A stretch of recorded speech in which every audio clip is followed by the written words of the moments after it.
Et bonjour à tous. Il y a des très grandes personnalités qui sont dans le public. Il va falloir que je me concentre, que je m'applique. Si. Bienvenue à tous sur la scène forum. Bonne arrivée. Pour démarrer la semaine, un petit lundi sur le CIRA, c'est magnifique. Et aujourd'hui, on va parler d'un thème très important. Depuis plusieurs années, la boulangerie-pâtisserie attire un nombre croissant de personnes en reconversion professionnelle. Quête de sens, envie de concret, retour à l'artisanat, les motivations sont fortes, mais la réalité du métier est exigeante et toutes les reconversions ne vont pas au bout. Entre images idéalisées et contraintes du quotidien, se pose la question centrale de la formation et de l'accompagnement des adultes qui font le choix de ce changement de vie. Pendant cette table ronde, nous allons d'abord comprendre pourquoi le métier attire autant, puis identifier les conditions nécessaires pour réussir une reconversion durable à travers les formations, la pédagogie et le rôle clé des artisans de terrain. Pour en discuter, j'accueille deux personnalités inspirantes, Monsieur Franck Debieux et Thomas Teffry-Chambellan, qu'on peut applaudir bien fort. Jusqu'à 3h. Bye, les galères. Messieurs, bonjour, bienvenue sur la scène. Thomas, bienvenue. Je vous laisse prendre place, prendre le micro. Merci à vous d'avoir accepté cette invitation. Bienvenue sur la scène. Comment ça va cette matinée, ça se passe bien? Bien, beau salon. Il y a du monde. Il y a du monde. Toi, bon. tu es là. En plus, tu as un petit stand. J'ai un petit stand où on a tous nos apprentis, les apprentis boulangers et nos BTS MCO, quoi. Donc bravo à l'équipe et pour l'organisation parce que je trouve que c'est un très beau salon. Donc la présentation, Franck, bon, il y en a beaucoup qui te connaissent, mais présente-toi un petit peu plus, dis-nous un petit peu ton parcours et maintenant où tu en es, ce que tu as créé, cette étoile du berger. Alors moi, j'ai commencé ma formation chez les Compagnons, je suis compagnon du devoir. Et en 2002, j'ai créé l'étoile du berger, une entreprise où aujourd'hui on a 130 salariés. Et on a créé à l'intérieur de l'Étoile du Berger un centre de formation qui s'appelle l'Étoile du Berger Formation et qui forme, je dirais, des CAP boulangers et des BTS managers d'unité de vente. Ce qui nous permet de pouvoir en interne former, je dirais, des jeunes qui sont vraiment connectés. Je dirais, nous on fait beaucoup de travail sur le vin, donc il n'y a pas de décalage. On fait également des parcours, je dirais, personnalisés, suivant un peu l'arrivée des jeunes, le type des jeunes qu'on a. On a des gens qui peuvent être en reconversion, mais on a aussi des jeunes qui ont 16 ans, on a des autistes, on a des migrants. Et donc c'est très intéressant parce qu'on a à peu près 20 nationalités, ce qui nous permet de, je dirais, de pouvoir faire de l'interaction.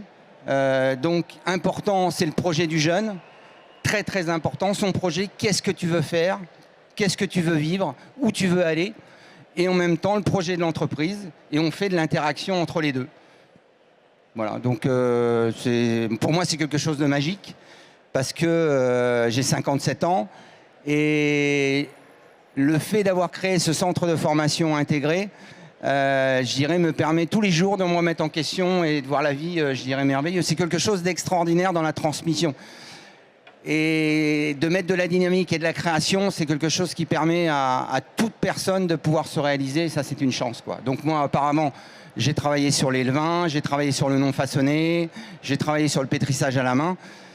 Mais accompagner l'humain, c'est une chance. C'est une chance. Un vrai passionné. Merci beaucoup. Thomas, bon, tout le monde te connaît déjà, mais parle-nous un peu plus de toi, présente-toi, dis-nous un peu ton parcours, qu'on en sache plus.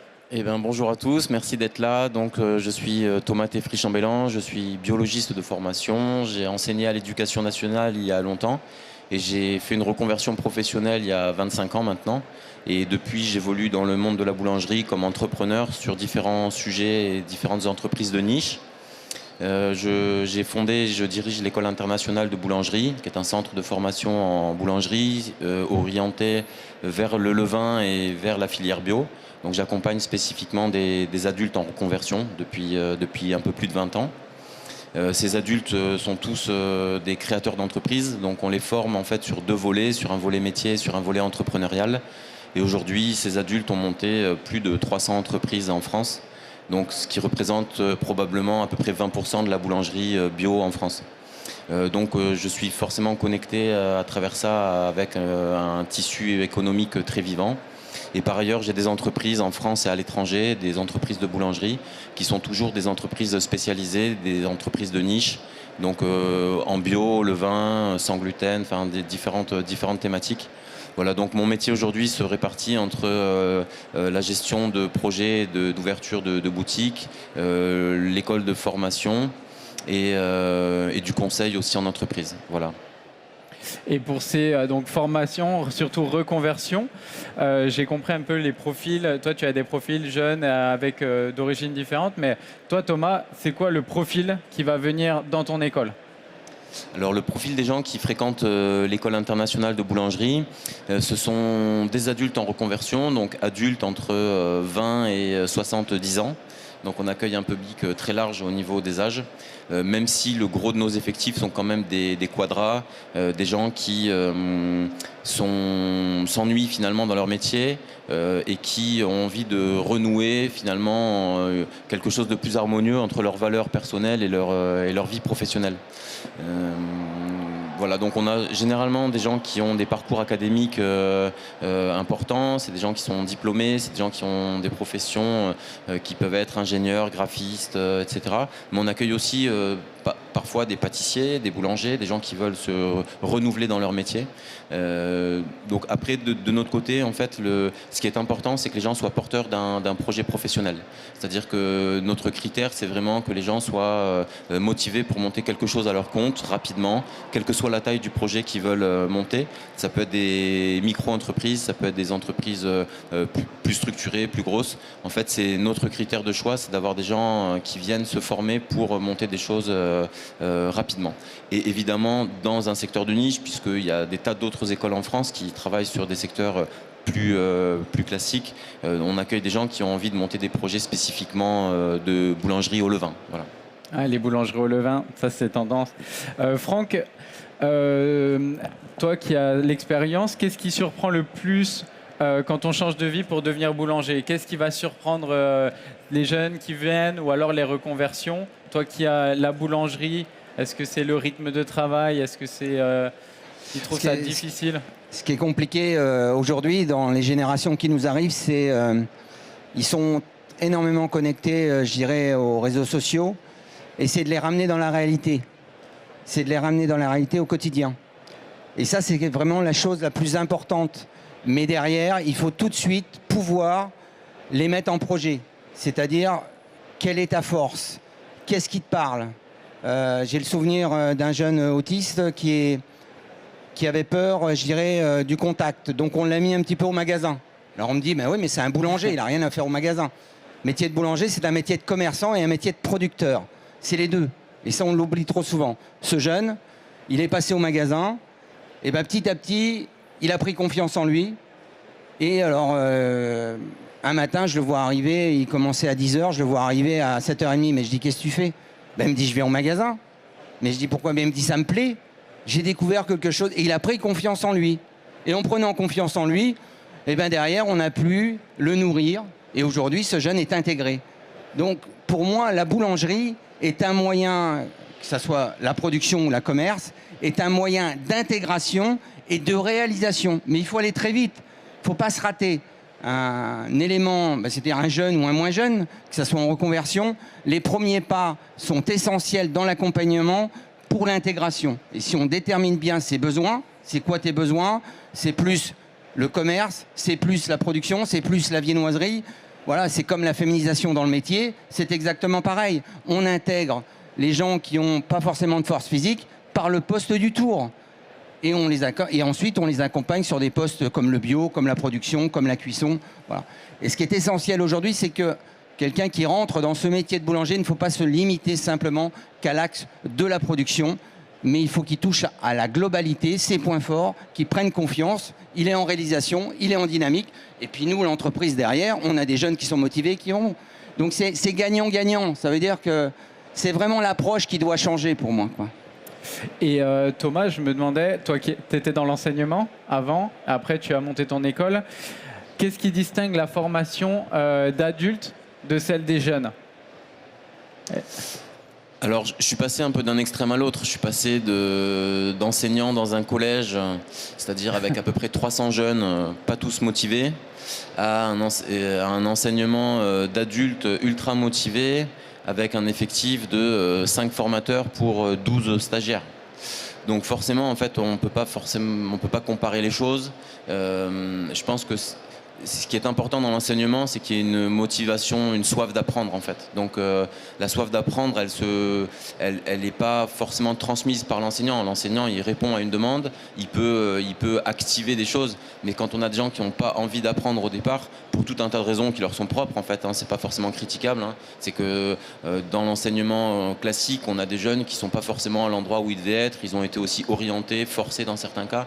Donc aujourd'hui, la grande chance qu'on a, on va dire, dans des écoles d'adultes, c'est d'avoir en face de nous des publics qui savent pourquoi ils sont là et qui sont très motivés. Donc, effectivement, ça ne répond pas à toutes les problématiques, c'est-à-dire que ça ne répond pas à de la formation initiale de jeunes. Et il y a d'autres écoles qui s'occupent de ça aujourd'hui et qui le font très bien.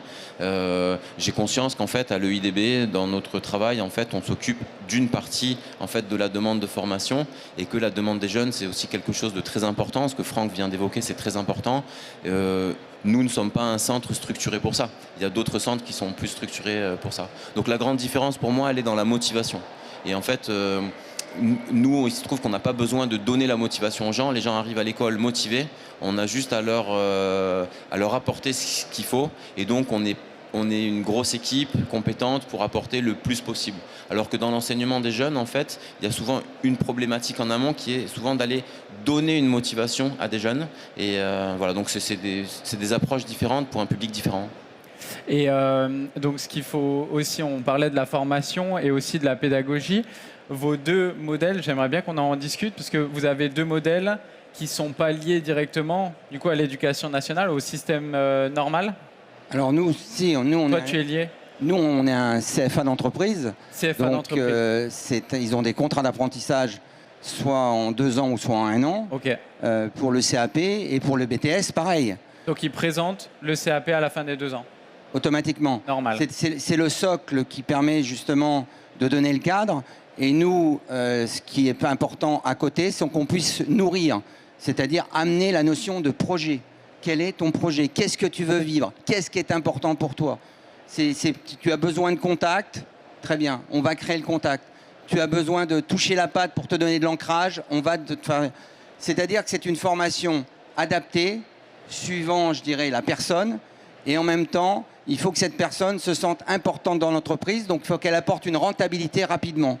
Donc, plus le dirigeant d'entreprise, plus le formateur, plus toutes les personnes concernées dans l'entreprise vont travailler sur l'identification où la personne va être en apportant une valeur ajoutée à l'entreprise, plus la personne rayonne et plus elle réussit, plus il y a une dynamique. Et comme elle apporte une valeur ajoutée à l'entreprise investit énormément dessus.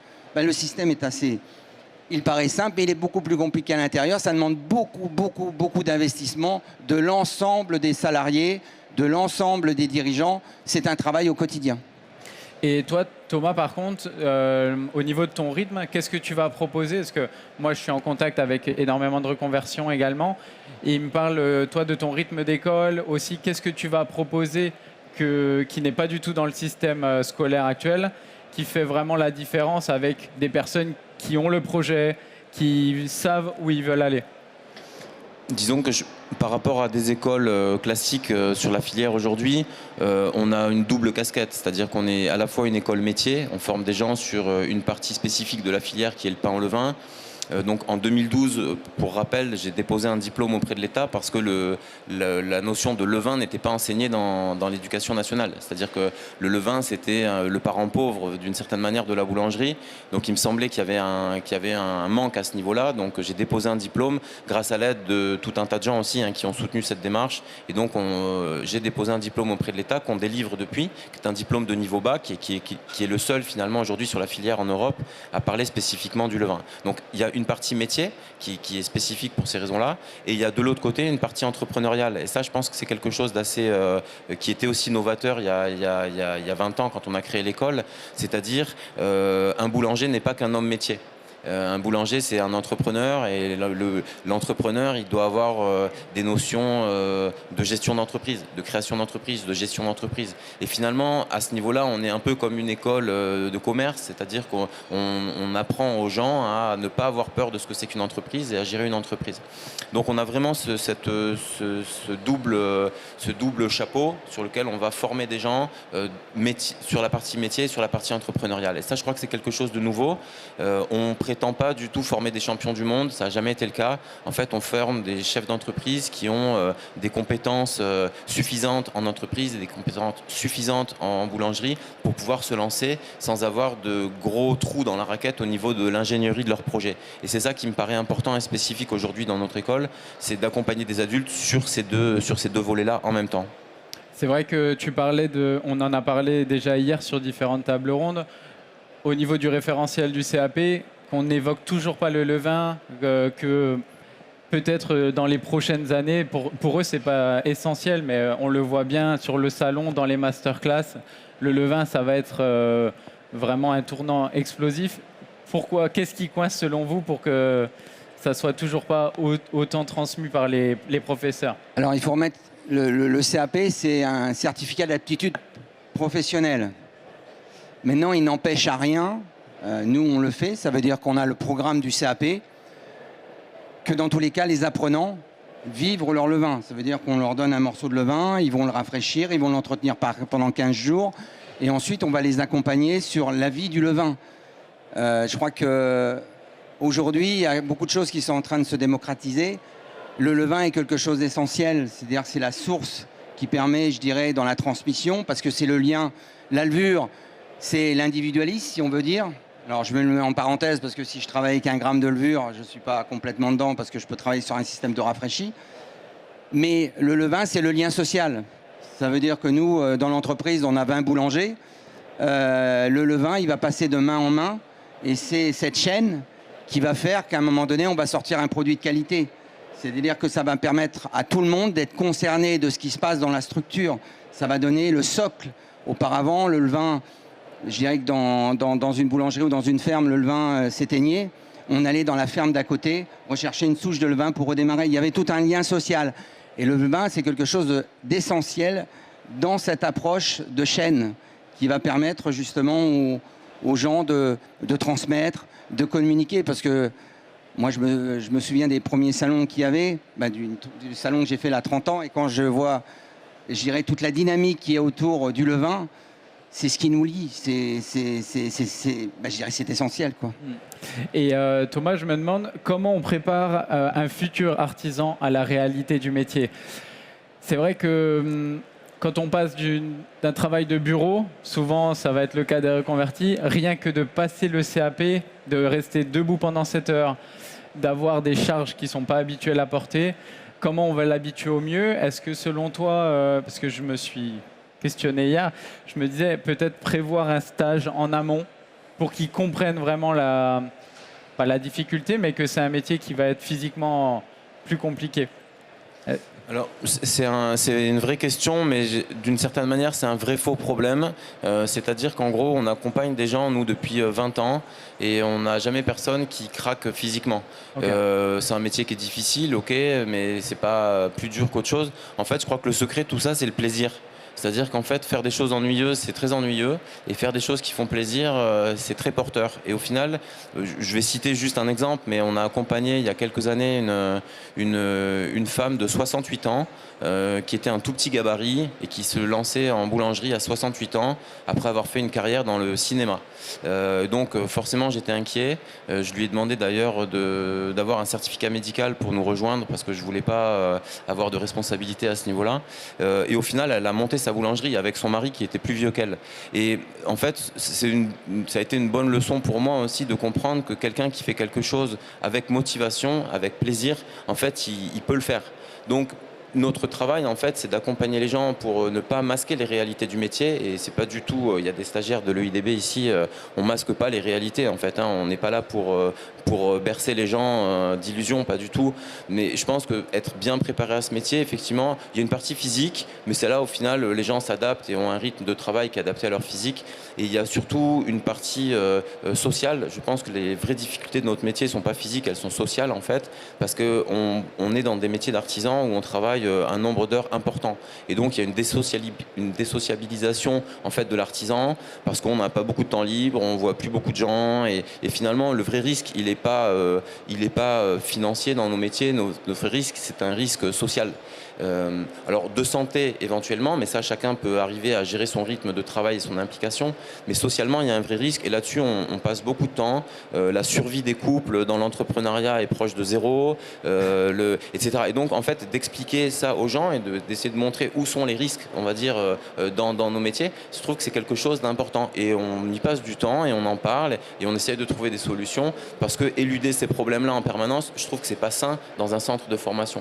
De la même manière aujourd'hui, je pense que dans les centres de formation, il y a des tas de choses qui sont pas bien abordées ou pas suffisamment et chez les artisans en général. Je pense que les artisans, dans l'ensemble, ne sont pas toujours des très bons gestionnaires et donc au final, il y a peut-être des formations plus spécifiques à mettre en place sur la gestion d'entreprise, sur le management, sur la communication, sur des choses en fait qui sont des corollaires de la partie métier et donc c'est des sujets aussi sur lesquels on travaille, soit le IDB, soit actuellement, donc je travaille avec Victor qui est ici présent, on travaille à mettre en place aussi une plateforme de formation en ligne pour apporter des modules de formation à des artisans, à des gens qui sont éventuellement déjà installés pour se former sur des choses complémentaires. Et ça, je trouve que c'est important parce qu'en fait, il y a des très bons hommes métiers qui finalement gèrent pas très bien leurs entreprises, des fois par manque de compétences. Et c'est aussi de comprendre qu'on peut se former aussi tout au long de sa vie. La formation, c'est pas juste une formation initiale. La formation, c'est quelque chose qui peut intervenir tout au long de la vie.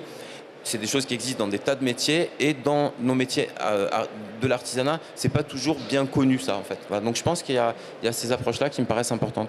Ouais, très important. On parle toujours du levain, des fermentations, mais c'est vrai que la partie comptable, c'est tellement important. Moi, je le vois sur la moitié des entreprises que j'accompagne où calculer le coût de revient, le prix, c'est encore ça. On peut le demander sur Internet, quoi. Donc je suis tout à fait d'accord. Et Franck, je me demande, parce que je pense que il y a pas mal de gens qui sont en train de se questionner en venant au salon. Des fois, on a l'envie de se reconvertir et tout. À quel moment, quel conseil tu vas donner aux gens qui se disent « Allez, cette année, je fonce, je me lance dans le métier ». Est-ce qu'il faut prévoir des choses? Tu le disais, avec la vie de famille, ça va être compliqué. Comment y aller progressivement? Et à quel moment on se dit « Allez, on y va, on vient à l'Étoile du Berger ». Pour moi, c'est faut pas dissocier la vie sociale, la vie personnelle et le métier. Je crois que c'est un projet. Donc c'est le projet. Moi, j'ai l'exemple d'une dame qui avait travaillé dans un grand groupe, qui à 50 ans a fait le choix d'une reconversion. Elle voulait pas travailler la nuit. Elle voulait avoir ses jours de repos. Donc on a travaillé sur son business plan. Et à la fin, elle voulait avoir des camions de livraison, tout ça. On a travaillé sur son projet. Et à la fin, on a défini qu'elle ouvrait 11 h le matin. Elle était à côté d'une grande ville. Et c'était surtout les retours le soir qu'il y avait. Mais le matin, il y avait très peu d'activité. Donc elle commençait sa journée à 7 h. Mais elle me dit, ouais, mais si les gens viennent à 7 h, j'aurai pas de pain. Je dis, tu auras un café, tu leur offres un café. Ils vont te regarder travailler. Tu vas lier un contact, tu vas écrire quelque chose. Et puis à 11 h, tu vas ouvrir la boulangerie, tu vas la fermer à 14 h, tu la rouvres à 16 h et à 19 h.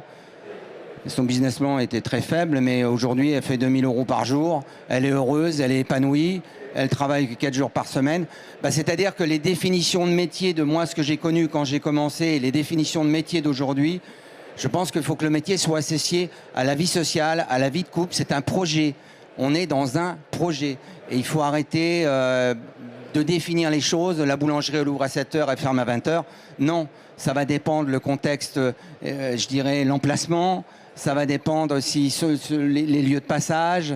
Ça va dépendre de plein de choses. Et avant tout, de l'équilibre humain de la personne qui est associé à son équilibre financier et qui va définir son projet. Mais il y a des gens qui veulent monter des projets pour s'épanouir et pour gagner correctement les vies. Et puis il y en a d'autres qui veulent s'enrichir. Je dirais qu'il faut vraiment bien définir le projet en amont, pourquoi je fais ça, quelle route je veux me donner, combien de temps je veux rester dedans et qu'est-ce que je vais en retirer. C'est surtout ça qui est l'essentiel. Et si on est capable de définir ça et d'accompagner là-dedans, ça donne des réussites merveilleuses, quoi. Et est-ce que tu as un programme, donc l'Étoile du Berger, c'est 7 entreprises? On a 7 magasins. 7 magasins. On a un centre de production sur 2000 m² avec le lieu de production, avec le lieu de formation intégré, quoi. Et avec cette puissance, est-ce que tu proposes à ceux qui veulent s'installer par la suite un accompagnement particulier? Est-ce que tu as des facilités On en a 40 dans l'entreprise. L'entreprise a 22 ans. On a 40 personnes qui se sont installées. Et à chaque fois, on les a accompagnés, mais à la carte. Ils vont avoir plus besoin d'un accompagnement juridique, plus besoin, je dirais, d'un travail sur l'agencement. C'est-à-dire qu'on va les accompagner suivant leurs désirs et leurs souhaits et comment ils veulent, je dirais, matérialiser les choses. Donc c'est tout un travail d'échange et d'écoute et de liens qui vont permettre justement à la personne de réaliser son projet, quoi. C'est du soutien qu'il y a besoin. C'est des petits réglages quelquefois, quoi. Mais il ne faut pas définir les choses de la boulangerie, de ce qu'on a connu comme on a été formé. Moi, parce que j'ai commencé à 14 ans et demi. Mais il faut définir le marché d'aujourd'hui, la société d'aujourd'hui, les besoins d'aujourd'hui. Qu'est-ce que tu as besoin pour t'épanouir dans la vie? Tu as besoin de travailler 4 jours par semaine et si économiquement c'est viable, très bien. Il n'y a pas d'ambiguïté, il n'y a pas de débat. Moi, à mon époque, alors là, on dit, mais t'es feignant. Voilà. Le travail doit être un moyen d'épanouissement, je dirais, et de rayonnement. Mais c'est pas une charge qui va te détruire et qui va te rendre plus bête que ce que tu es. C'est développer la culture, t'ouvrir et voilà.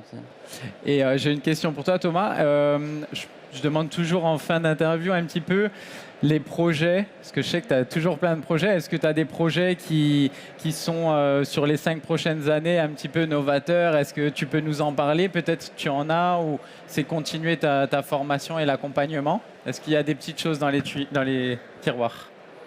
Alors professionnellement, oui, j'ai toujours des projets en cours, effectivement. Personnellement, d'arrêter d'avoir des projets, ça serait aussi un projet, mais celui-là, il n'est pas tout à fait mûr encore. Donc professionnellement, oui, j'ai toujours des ouvertures en cours, souvent avec des salariés à nous qui, à un moment donné, veulent se monter à leur compte et qui ont besoin d'aide éventuellement financièrement, techniquement, juridiquement. Donc ça, c'est quelque chose qui me plaît aussi, d'accompagner des gens de nos équipes aussi à s'autonomiser. Donc j'ai ce projet de formation en ligne effectivement en cours, ça c'est un projet 2026. L'idée c'est de pouvoir apporter des modules à des prix très accessibles, on va dire, pour des artisans, pour aller chercher de la compétence sur des choses plus spécifiques. Donc ça c'est quelque chose qui me paraît important. Voilà, après j'ai toujours sur l'école, il y a toujours du développement. On est en train d'installer une assez grosse ligne de meunerie au sein de l'école pour pouvoir accompagner aussi des stagiaires mieux sur la partie meunerie, puisqu'on voit que c'est une problématique qui monte sur la filière. En tout cas, c'est des demandes et que, outre l'école nationale de meunerie en France, qui forme principalement des gros meuniers, on va dire. Ouais. Il n'y a pas beaucoup de compétences qui sont partagées sur la mouture à petite échelle, que ce soit chez les paysans meuniers ou chez les paysans boulangers. Et donc je pense que là-dessus, il y a un accompagnement à faire. On peut faire monter un petit peu les compétences. Et je pense que c'est aussi le travail des centres de formation d'être leader, on va dire, là-dessus. Donc on a un labo d'analyse de meunerie, on a une meunerie, on va dire, qui dépasse un petit peu le cadre du moulin à strier classique. Voilà, ouais. L'idée, c'est d'apporter un peu plus que ça et donc de faire monter les standards sur la filière et notamment dans la relation entre les boulangers et les meuniers. Donc, c'est un travail qui est toujours fait, on va dire, ensemble. Hein, c'est-à-dire qu'on travaille avec des meuniers, on travaille avec des boulangers. L'idée, c'est que le niveau global augmente des deux côtés. Donc, il y a ce type de projet. Après, je travaille sur les filières en amont aussi, puisque je travaille sur des filières de riz pour la production de farine sans gluten. Je travaille sur de la production d'agrumes aujourd'hui en Espagne, parce que le panettone, finalement, nécessite aussi des produits de qualité. Donc je m'investis sur des champs qui sont aussi un petit peu au-delà de la boulangerie pure, sur les filières en amont. Donc toujours des projets, oui. Tu dors pas, quoi? Jamais. Franck, si on veut te retrouver dans le salon, où est-ce qu'on te retrouve? Alors notre stand, on est au 435. Voilà, on est juste à côté avec, je dirais, l'ensemble des apprentis, boulangers et BTS. Voilà, manager de vente. Ok, ben, j'invite tout le monde à les suivre. Ils sont là, avec leur petite tenue, ils sont trop mignons. Ben, écoutez, merci beaucoup, messieurs. C'était un plaisir de vous avoir sur la scène. Nous, pour enchaîner, on va attaquer dans 5 minutes à 12h30 avec un regard croisé sur le thème du click and collect. Ça va être dans 5 minutes. En tout cas, je pense qu'on peut les applaudir bien fort. Merci beaucoup, messieurs. Très bon salon à vous et bonne journée. Merci beaucoup. Avec plaisir.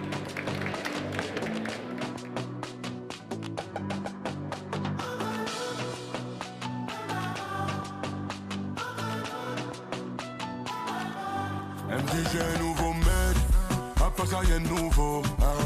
Elle dit qu'elle me déteste, les abeilles viennent que qu'elles sentent le miel, hein. Je suis dans un mauvais mood, elle m'a pris pour un type neuf. Tu sais, qu'à la base c'est nous, même si tout est clair avec un autre.